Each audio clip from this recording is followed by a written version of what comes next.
Ta' spiss nisimgħu dwar id-diffikultajiet tal-Awċin li jridu jaqsmu l-fliegu biex jaħdmu jew jistudjaw Malta.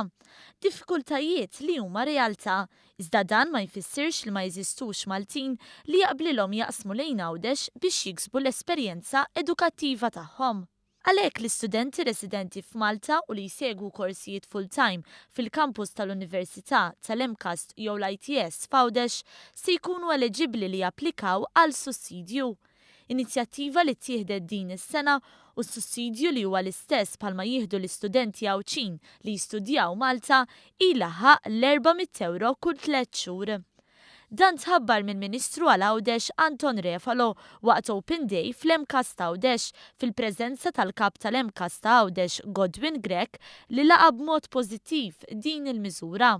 Nixtiequ nkomplu nesponu l-possibiltajiet u l-potenzjal li għandu l-kampus tal-MCAST Għawdex għall-istudji mhux biss għall-istudenti Awċin, iżda wkoll għall-istudenti Maltin li joqogħdu speċjalment fil-lokalitajiet tan-naħa ta' fuq ta' Malta. Stajna nisimgħu testimonjanzi ta' studenti li jippreferu jaqsmu l-fliegu kuljum rader milli jitrefiljaw lejn raħal ġdid għax fi klimhom stess isibuha aqsar u aktar faċli.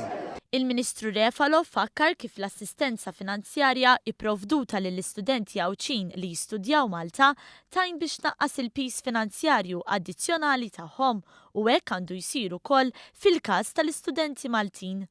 L-applikazzjonijiet għal dan is-sussidju għandhom jiġu sottomessi fuq il-formola li tista' tinkiseb mid-Direttorat tal-Customer Services fil-Ministeru għal Għawdex jew inkella mis-sit elettroniku tal-Ministeru stess.